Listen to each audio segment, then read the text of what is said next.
Hello guys, कैसे हैं आप लोग। आज इस वीडियो में हम एसएससी सीएचएसएल के बारे में बात करेंगे। एक एक चीज़ मैं इस वीडियो में बताऊंगा। एक बिगिनर के लिए पहली बार में कैसे एग्ज़ाम को क्रैक करना है, कैसे इसमें ज़्यादा स्कोर करना है, क्या क्या बुक्स आपको पढ़नी है, उसको स्ट्रेटजी क्या होनी चाहिए, एक एक चीज़ को मैं इस वीडियो में दिखाऊंगा। पीपीटी बेस्ड वीडियो है, इसमें बुक्स की फ़ोटोज़ के साथ आपको दिखाऊंगा कैसे कौन सी चीज़ करनी है, क्या स्ट्रेटजी आपको फॉलो करनी है, कौन सी चीज़ कैसे करना है, ये सब इस वीडियो में आपको देखने को मिलेगी। इस वीडियो को एंड तक देखना, बहुत ज़्यादा यूज़फुल वीडियो आपको होने वाला है। सीएचएसएल की जो आपको पता है 12th पास होती है, तो 12th पास आपने कर लिया तो आप ये वीडियो ज़रूर देखें। अच्छी अपॉर्चुनिटी आती है, सेंट्रल गवर्नमेंट की जॉब है ये एग्ज़ाम पैटर्न के बारे में बात कर लेते हैं। पहले देखो, एग्ज़ाम पैटर्न इंपॉर्टेंट होता है। जब भी एग्ज़ाम के बारे में आप बात कर रहे हो तो उसके एग्ज़ाम पैटर्न के बारे में आपको इन्फॉर्मेशन होनी चाहिए। इसमें सीएचएसएल में मेनली 3 टियर होते हैं। इसके बाद आपका फाइनल सिलेक्शन होता है। पहला टियर होता है ऑब्जेक्टिव पेपर होता है, आपको कंप्यूटर बेस्ड एग्ज़ाम होता है। उसके बाद अगर आप ये पास करते हो तो टियर 2 में जाते हो, जो डिस्क्रिप्टिव पेपर होता है। इसमें आपको पेन और पेपर मोड में लेटर और ऐसे लिखना होता है। थर्ड ईयर इसका स्किल टेस्ट होता है, जिसमें कंप्यूटर आपको टाइपिंग करके देना होता है। टाइपिंग के बेस पे आपका सिलेक्शन होता है। अब टियर 1 की बात करूँ मैं, जैसे आपको बताया मैंने, कंप्यूटर ये बेस है एग्ज़ाम। इसमें 4 सेक्शन आपको आएंगे, रीजनिंग, जनरल अवेयरनेस, मैथ्स और इंग्लिश। इन चारों के 50-50 नंबर है। टोटल 200 नंबर का ये पेपर होता है। 200 नंबर में से आप कितना स्कोर करते हैं उसके बेस पे आपकी फाइनल मेरिट बनती है। इन 200 में जुड़ जाते हैं डिस्क्रिप्टिव के जो पेपर के मार्क्स है वो वाले ऐड हो जाते हैं 100, मतलब टोटल 300 में से इसकी फाइनल मेरिट बनेगी। ये चारों सेक्शन इसमें है। हम 2020 की कट ऑफ की बात कर लेते हैं। यहाँ पे ये 2020 की सीएचएसएल की कट ऑफ है।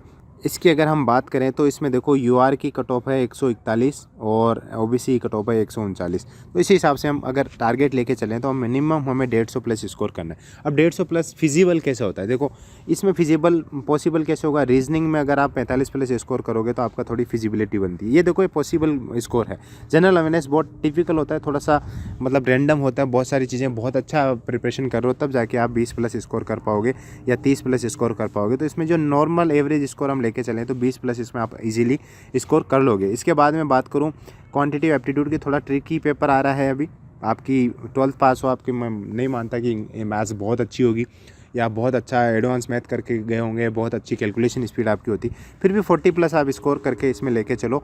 और 45 इंग्लिश, देखो एवरेज इंग्लिश आती है, प्रीवियस ईयर के हिसाब से आप करोगे तो भी 40 प्लस आप स्कोर कर लोगे। 45 प्लस आप थोड़ी सी मेहनत करोगे तो ईजिली कर पाओगे। अब देखते हैं इसमें ओवरऑल 150 प्लस आप क्यों लेके आ रहे हो, जब कट ऑफ 140 जा रही है तो 140 जा रही है तो 150 प्लस इसलिए क्योंकि आपको टियर 2, इसके बाद टियर 2 ही बचता है, जो कि एक डिस्क्रिप्टिव पेपर है। टियर 2 में डिस्क्रिप्टिव होने के बाद क्या होता है, एक दिक्कत है यहाँ पे, ये थोड़ा सा अलग बेस हो जाता है। मतलब डिस्क्रिप्टिव में आप कितना भी अच्छा स्कोर कर लो, कितना भी अच्छा लिख लो, आपका स्कोर अच्छा आए ये ज़रूरी नहीं है। और आप बुरा लिख रहे हो तो भी अच्छा स्कोर आ जाए, ये भी थोड़ा सा लक बाई चांस होता है। तो फिर भी हम कंफर्टेबल स्कोर टारगेट करके चलें तो 150 प्लस आपको स्कोर करना है। इसके बाद देखो, एक चीज़ है यहाँ पे, सीएचएसएल की स्ट्रेटेजी है, इसको सीजीएल से कंपेयर ना करें, because there are differences between CGL and CHSL. तो मैं आपको थोड़ा सा ओवरव्यू दे देता हूँ। सीजीएल का पेपर जो होता है ना, थोड़ा सा टफ होता है, प्लस उसमें 200 नंबर के पेपर भी होते हैं इंग्लिश और मैथ्स के, तो आपको थोड़ा सा डीप डाउन जाना पड़ता है। जबकि सीएचएसएल में आपकी कर्सरी रीडिंग जो ऊपर ऊपर की पढ़ाई से भी काम चल जाएगा। ऑल्दो सीएचएसएल का टफ इसलिए हो जाता है क्योंकि इसमें सिर्फ पेपर 1 होगा और आपको पेपर 2 देने का मौका नहीं मिलेगा, जो सिर्फ 100 नंबर का होगा, वो भी डिस्क्रिप्टिव होगा।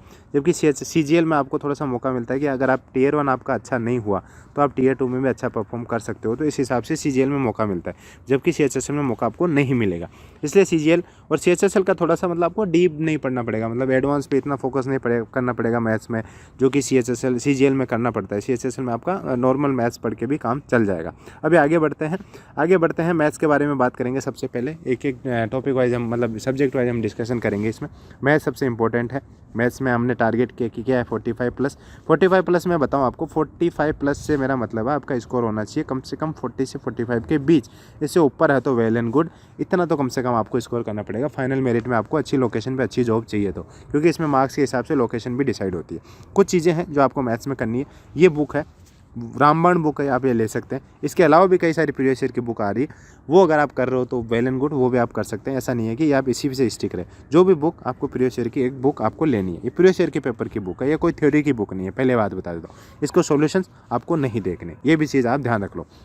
उसके बाद कहीं से भी आप पढ़ो, थ्योरी के आप नोट्स बनाओ, प्रॉपर थ्योरी के इक्वल वेटेज देते हुए, अर्थमेटिक और एडवांस को इक्वल वेटेज देते हुए। आपने सीजीएल की मेरी स्ट्रेटजी देखी होगी, तो उसमें मैंने एक चीज़ बताई थी आपको कि एडवांस मैथ का जो वेटेज है सीजीएल में, वो अर्थमेटिक से ज़्यादा होता है। क्योंकि जो एडवांस मैथ जो है ना सीजीएल में, मेंस में बहुत ज़्यादा पूछी जाती है। तो एडवांस मैथ का अर्थमेटिक से ज़्यादा वेटेज होना है, लेकिन यहाँ पे दोनों को आपको इक्वल वेटेज दे के तैयारी करनी है। इसके बाद आपका जो फॉर्मूलाज है, जितने भी फॉर्मूलाज यूज़ हो रहे हैं CHSL में, मैथ्स में, वो आपको बाय हार्ट होने चाहिए। बाय हार्ट से मतलब आप रट लो उनको, अगर याद नहीं हो रहा कुछ तो रट लो।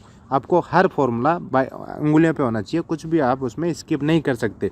जितनी भी थ्योरी आपने पढ़ी है उसके फॉर्मूलाज आपको याद होने चाहिए, क्योंकि CHSL में मैक्सिमम क्वेश्चंस आपके फॉर्मूला बेस्ड होंगे, फॉर्मूला से सोल्व हो जाएंगे, 1-2 स्टेप के बाद आपके आंसर आने वाले क्वेश्चंस आते हैं। तो आपको फॉर्मूला बाय हार्ट होने चाहिए। ये वाली मिस्टेक आप बिल्कुल भी नहीं कर सकते। ये मिस्टेक करोगे तो आपको थोड़ा सा बहुत ज़्यादा नुकसान यहाँ पे देखने को मिलेगा। उसके बाद आपको करना है प्रीवियस ईयर, जैसे मैंने बताया आपको प्रीवियस ईयर की बुक ये है। इसके बाद जो प्रीवियस ईयर की बुक कर रहे हो, वेल एंड गुड, पूरे क्वेश्चंस इसमें से लगाओ आप, लेकिन लास्ट के 3 साल के 2018, 2019, 2020 के प्रीलिम्स के क्वेश्चंस आपको करने। मेंस भी हुआ होगा उस टाइम CGL का, लेकिन वो आप स्किप कर सकते हैं। आप चाहे तो आप वो स्किप कर सकते हैं, आपके पास प्लेंटी ऑफ टाइम है तो आप वो भी कर सकते हैं। लेकिन मैं एम्फेसिस जो दे रहा हूँ यहाँ पे वो प्रीलिम्स है, मतलब प्रीलिम्स तो आपको करना ही करना है।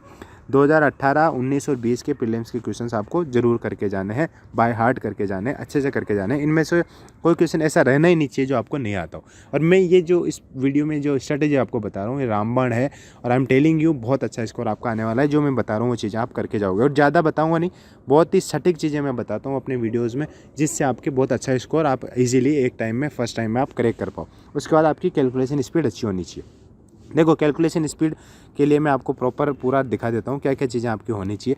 कैलकुलेशन स्पीड का एक तो देखो, सबसे जो इंपॉर्टेंट चीज़ आपको पता होना चाहिए, आपको हर चीज़ ट्रिक से करने की आदत नहीं डालनी है, होती भी नहीं है। ये आप ट्राई करोगे तो कहीं ना कहीं उलझोगे तो आपके मार्क्स कटेंगे, या टाइम वेस्ट होगा तो बाकी क्वेश्चंस आपके अटेम्प्ट नहीं कर पाओगे, कुछ क्वेश्चंस आपके छूट जाएंगे, उसकी वजह से आपका स्कोर कम होगा। तो do not rely too much on the tricks, but आपको एटलीस्ट टेबल याद होना चाहिए 130, स्क्वायर याद होना चाहिए 130, क्यूब याद होनी चाहिए 120, और कुछ फार्मूलाज होते हैं ट्रिगोनोमेट्री, कुछ ऑप्शंस होते हैं ट्रिगो और अलजेब्रा में जो आप यूज़ कर सकते हो, थीटा और एक्स की वैल्यू। इतनी सी चीज़ें, ये तो शॉर्ट ट्रिक्स में तो इतना ही मैं सजेस्ट करता हूँ। इसके अलावा ये जो चीज़ें मैंने बताई 3, ये आपको बाय हार्ट होनी चाहिए। जब भी प्रैक्टिस कर रहे हो, जब भी मॉक दे रहे हो, इनमें से कोई चीज़ है तो आप कैलकुलेट नहीं करोगे, उसको डायरेक्ट वैल्यू पुट करने की कोशिश करोगे, तब भी आपकी जाके बात बनेगी। जो मैंने चीज़ें बताई ये आपको बाय हार्ट होनी चाहिए, और ईजिली कुछ भी आ रहा है 25 का स्क्वायर 625, आपको डायरेक्ट वैल्यू आपको पुट करनी है। ऐसा नहीं है कि 25 गुणा 25 करके आप देख रहे हो, उसके बाद ऐसे पूरा ऐसे कैलकुलेट करो, ये वाली चीज़ नहीं होनी चाहिए। बाय हार्ट होनी चाहिए चीज़ें, आपकी कैलकुलेशन स्पीड अपने आप सुपर फास्ट हो जाएगी, बिलीव मी, ये आपको ज़रूर करके जाना है। उसके बाद नेक्स्ट मैं बताता हूँ आपको इंग्लिश के बारे में। इंग्लिश में देखो, ये 2 बुक आती है इन एवरी वीडियो, जो भी CGL CHSL का मैंने बनाया उसमें 2 बुक बताई है। इन दोनों बुक में से एक बुक आपको खरीदनी है, दोनों बुक आप नहीं लेना है। अभी रिसेंटली एक वीडियो बनाया था मैंने वोकैबुलरी पे, आपको वोकैबुलरी करना है, कैसे करना है, इन स्टैंडर्ड बुक के साथ बहुत अच्छी वोकैब करना है। आप CGL की तैयारी कर रहे हो, इसके अलावा आपको फ्यूचर में भी SSC की तैयारी से स्टिक रहना है, तो कैसे वोकैब को इंप्रूव करें, आप वो वीडियो जरूर देखें। आपको आई बटन पे जो भी आ रहा है ऊपर, उसमें भी वो लिंक दिख जा रहा होगा। इसके अलावा आपको ग्रामर करनी है। ग्रामर इन दोनों बुक में से जो एक बुक आप पढ़ रहे हो उससे ग्रामर करनी है, इन दोनों में से एक ही बुक पढ़नी है, उससे आपको ग्रामर करनी है। वोकैबुलरी स्टैंडर्ड बुक की वोकैबुलरी आप कर लो, और उससे मोर देन सफिशिएंट है, उन्हीं में से कुछ आ जाएगा। और इसके साथ साथ वोकैबुलरी में आपको प्रीवियस ईयर की वोकैबुलरी भी करके जानी है। प्रीवियस ईयर की तो जरूर करके जानी है। स्टैंडर्ड बुक की प्रायोरिटी में डिसाइड कर लूँ, पहली प्रायोरिटी प्रीवियस ईयर है, दूसरी प्रायोरिटी स्टैंडर्ड बुक की वोकैब है। ये जरूर करके जानी है, स्किप नहीं करनी है। इनमें से आपका कोई भी वर्ड इंग्लिश में पेपर जो आएगा 50 नंबर का, उसमें से बाहर नहीं जाएगा, ये मेरी गारंटी है। प्रीवियस ईयर आप जरूर करके जाएं, स्किप मत करना। उसके साथ साथ जो न्यूज़पेपर रीडिंग पे बहुत फोकस करते हैं, ये आपके लिए ऑप्शनल है। आप CGL की तैयारी कर रहे हैं तो आप न्यूज़पेपर पढ़ सकते हैं। CHSL में आई डोंट रिकमेंड दिस, क्योंकि इतना लेवल नहीं आता है, आपको एक क्लोज टेस्ट इसमें मिलता है, जिसके लिए आप इतना टाइम वेस्ट करें। I don't recommend this. आप जो भी प्रैक्टिस सॉल्व करोगे, मॉक टेस्ट दोगे, उसमें जो भी आपका क्विज़ हो रहा है या उसमें जो क्लोज टेस्ट आ रहा है या पैसेज आ रहा है, उससे आपकी धीरे धीरे इंप्रूव हो जाएगी। इसके साथ साथ एक एक चीज़ है, जो जैसे मैंने वोकैबुलरी की PDF बताई, बुक बताई, ये मेरे टेलीग्राम चैनल पे मिल जाएगी। आपको स्क्रीन पे दिख रहा होगा लिंक, ये है टेलीग्राम का लिंक। यहाँ पे मेरी जितने भी मेरे नोट्स है, मैथ्स के नोट्स है, मेरी PDF है, इंग्लिश की वोकैबुलरी की PDFs है, या और भी कोई फ्री स्टडी मटेरियल है, मैंने अपलोड कर दिया। ये चैनल है, ये नाम है, देख लेना। कुछ 43,000 के आसपास इसके सब्सक्राइबर्स होंगे, वो देख के आप ज्वाइन कर सकते हैं। इसकी लिंक मैं डिस्क्रिप्शन में भी डाल दूँगा, यहाँ से आप डाउनलोड करें, फ्री ऑफ कॉस्ट यूज़ करें, कोई टेंशन नहीं, टेंशन फ्री उनको यूज़ करें। इसके बाद मैं बात करता हूँ रीजनिंग की। रीजनिंग में ये देखो, प्रीवियस ईयर की बुक है, ये खरीदोगे तो वेल एंड गुड, नहीं खरीदोगे तो आपका क्विज से काम चल जाएगा। जो लास्ट पॉइंट है, इससे काम चल जाएगा, ये देते रहना है। ये बहुत ज़रूरी है। रीजनिंग में क्विज़ बहुत आपको देती रहनी है। क्विज़ कहाँ से देनी है, बहुत सारे ऐप है, जो ऐप आप डाउनलोड करना चाहो वो कर सकते हो। अनअकैडमी के ऐप पे आप क्विज़ेस दे सकते हैं। उसके अलावा भी कई सारे प्लेटफॉर्म है जिसके फ्री क्विज़ आप आराम से दो।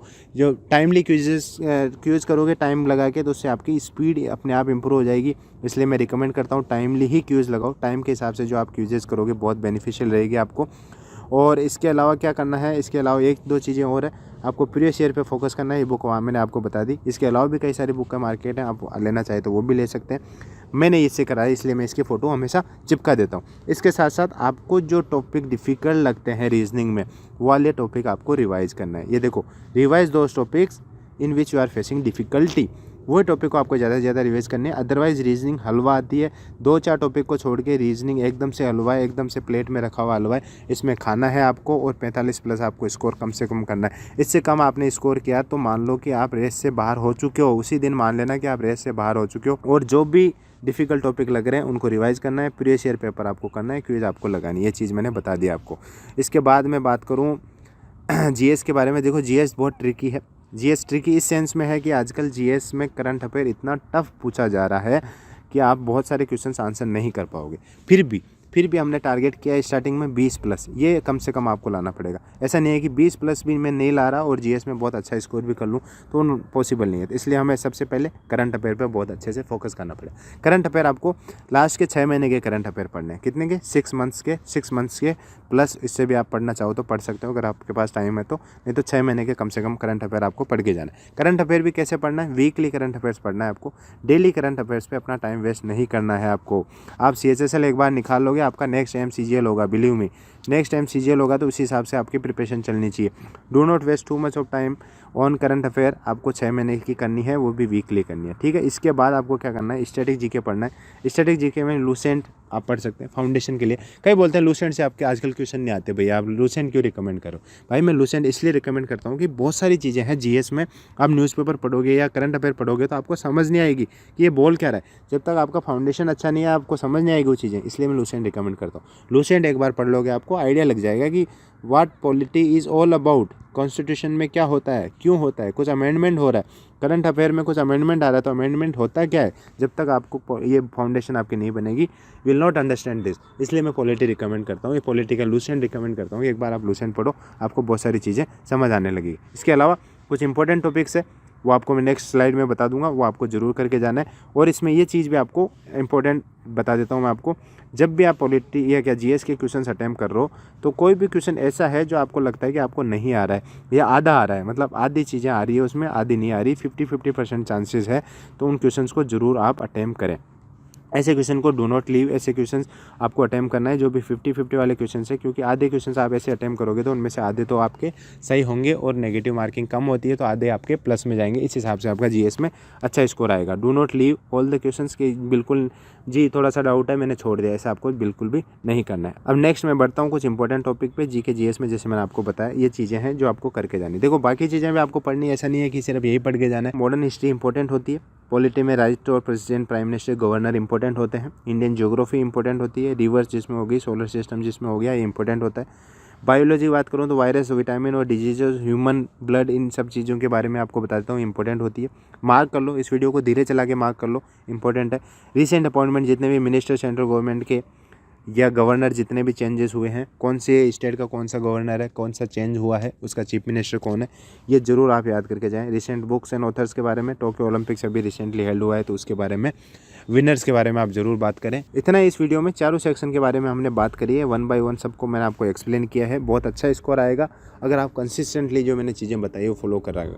लिमिटेड बुक्स है, 3-4 बुक्स मैंने बताई, 3-4 बुक से 6 का एग्जाम आप निकाल सकते हो।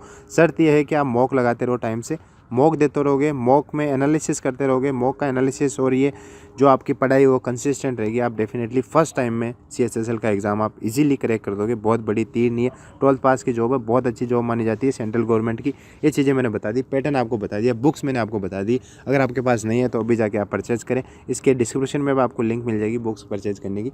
इसके अलावा अगर आपको लगता है कि आपको डिफ़िकल्टी होती है प्रिपरेशन करने में तो आप अनअकैडमी ज्वाइन कर सकते हैं। अनअकैडमी पर टॉप एजुकेटर्स पढ़ाते हैं, वो ज्वाइन करें, उनके बैचेस ज्वाइन करें और उसके बाद अपना सिलेबस कंप्लीट करें, नोट्स बनाएं और नोट्स को रिवाइज करें टाइमली। अनअकैडमी का सब्सक्रिप्शन लेते टाइम आप मेरा कूपन कोड यूज़ करोगे मिस्टर टूटेल्स, तो आपको 10% डिस्काउंट भी मिल जाएगा जो भी ऑफर चल रहे हैं उसके अलावा। और अनअकैडमी में पढ़ने का एक बेनिफिट ये भी है कि आप घर बैठे पढ़ाई कर सकते हैं, घर बैठे तैयारी कर सकते हैं। अपने लैपटॉप में आपको नोट्स दिए जाते हैं, क्विजेस आपको वहाँ पे देखने को मिलेगी। This is all in this video guys, thank you, thanks for watching.